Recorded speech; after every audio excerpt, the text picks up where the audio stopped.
There's a jar sitting on countertops across the world right now that has been quietly producing bread for decades.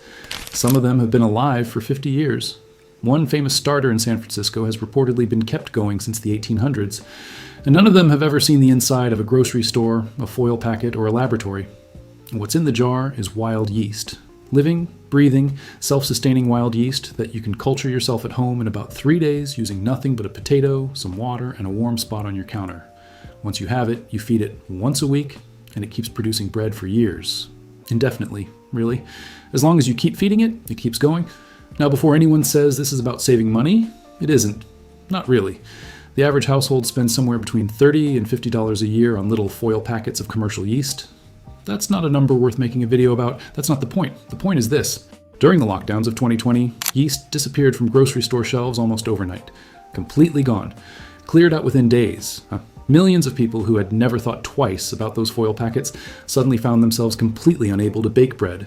Not because they lacked flour, not because they lacked skill, but because they had outsourced a living biological function to a supply chain that broke in 72 hours. The people with a jar of wild starter on their counter kept baking. Everyone else waited weeks for shelves to restock. That is not a hypothetical.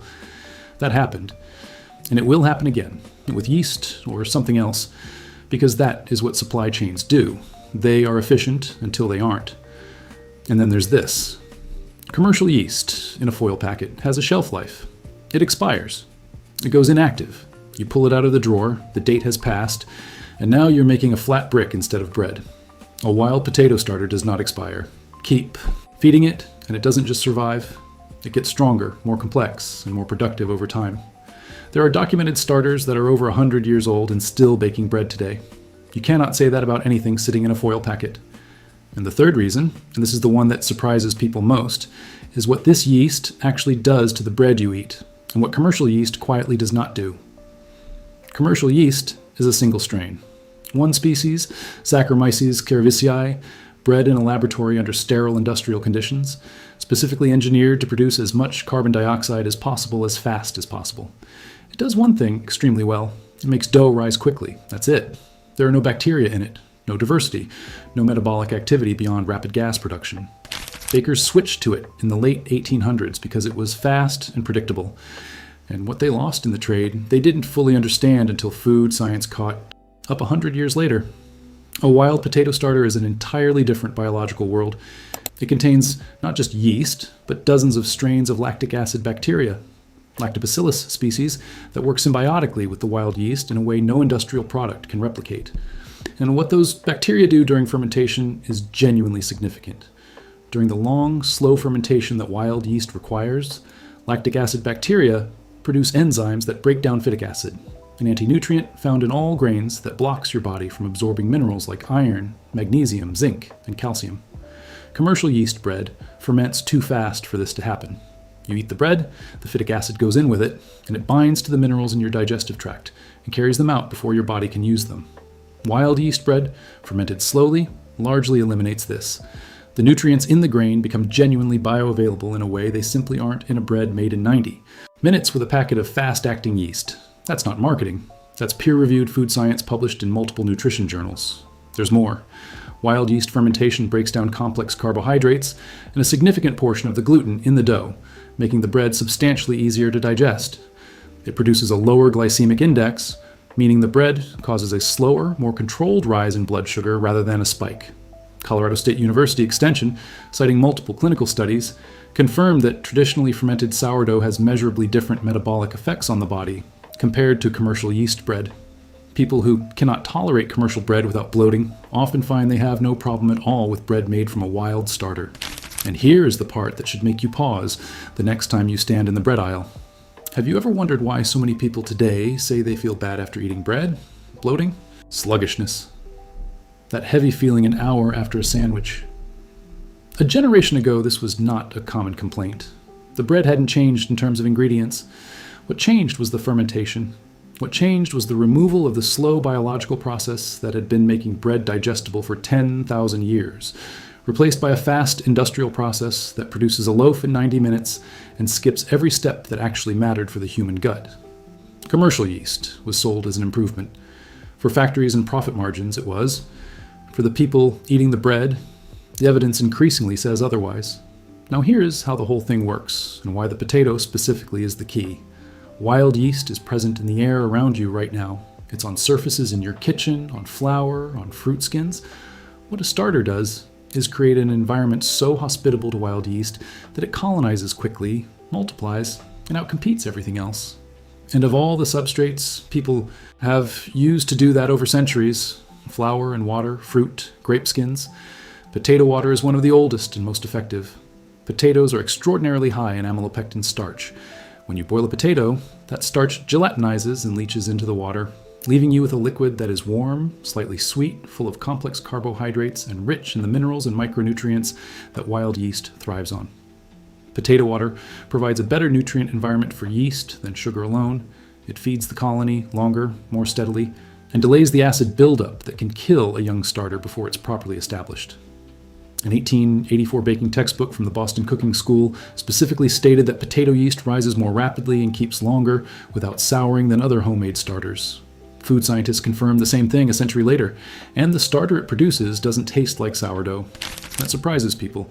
Classic sourdough has that distinctive tang from high lactic acid bacteria activity in flour-based starters. A potato water starter cultivates wild yeast with far less of that bacterial dominance, producing something that smells slightly sweet and yeasty, and makes bread that tastes fuller and more complex than commercial yeast, but without the sour edge. It's closer to what traditional European bread tasted like before industrial production standardized everything into the same neutral crumb. Here's how you make it. Peel one large potato. The peel matters. Don't skip this. Potato skins can carry pesticide residue that interferes with yeast development. Boil the peeled potato in enough water to cover until completely soft all the way through, about 30 to 40 minutes. Test the center with a fork. Any resistance? Keep going. Underboiled potato leaves raw starch that feeds the wrong microbes. Pull the potato out and set it aside. Pour the cooking water into a clean glass jar and let it cool to lukewarm, not hot. Hot liquid kills yeast instantly, and this is the step most people rush, and then wonder why nothing happens. Mash the potato and add it back into the jar with the cooled water. The mashed potato at the bottom gives the developing colony a concentrated starch base to feed on as it establishes itself. Cover the jar with a cloth or paper towel secured with a rubber band, not a lid. It needs to breathe. Place it somewhere warm, away from direct sunlight. Within 24 to 48 hours, you'll see bubbles. That is the yeast working. After 2 to 3 days of visible activity, your starter is ready to bake with. Use the starchy liquid poured off the top in place of the water in any bread recipe. As a general starting ratio, use 1 cup of active potato starter liquid for every 3 cups of flour in your recipe. This is a loose equivalent to what commercial yeast would leaven in a standard loaf. Because wild yeast is less concentrated and more variable than the laboratory cultured kind, you may find you need to adjust slightly based on how active your particular starter is. A very bubbly, vigorous starter can handle a bit more flour. A younger one may do better at a slightly higher ratio of starter to flour. When in doubt, err toward more starter rather than less. The dough will tell you if it's rising well in that extended window, you have the ratio right. It drops directly into any existing recipe with no other adjustment needed except time. Wild yeast works on its own schedule. Expect rise times to run 2 to 3 times longer than commercial yeast. That extra time is not inconvenience. That extra time is where all the health benefits and all the flavor are being created. To keep it going indefinitely, you don't throw it away after each use. Boil another potato, add the cooled water and a little mashed potato to whatever remains in the jar, and it regenerates within hours. Keep it in the fridge between baking sessions, and it stays dormant and stable. For weeks, pull it out, let it come to room temperature for a few hours, and it comes alive again. Now, here is a practical note that most people maintaining this kind of starter never think about. Unlike a flour-based sourdough starter, which you feed with fresh flour constantly and which therefore grows and grows until you have to throw chunks of it away just to keep it manageable, this potato water starter does not work that way. You're not adding flour to it.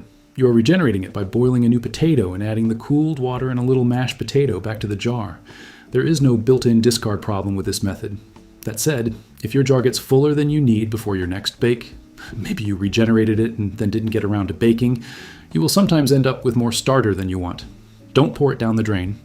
Stir 2 to 4 tablespoons of flour into the excess starter, along with a pinch of salt, and you have everything you need for one of the best things that will ever come out of your kitchen on a weekday morning. The starter on its own is a thin, starchy liquid. The flour is what brings it together into something you can actually cook.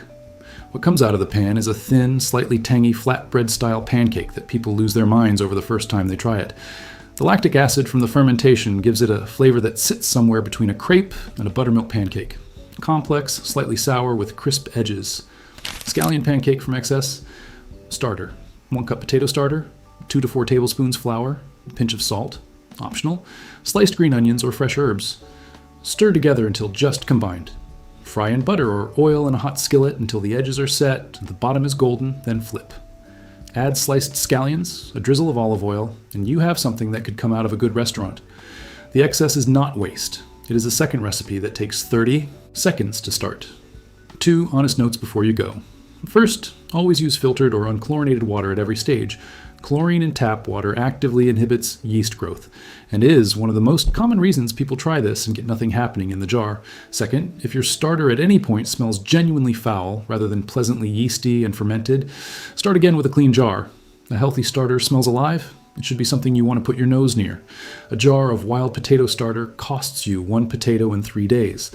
Once you have it, it doesn't expire, doesn't run out, gets better with age, produces bread that is measurably more nutritious and more digestible than anything made with a foil packet, and gives you complete independence from a supply chain that has already proven it can fail you.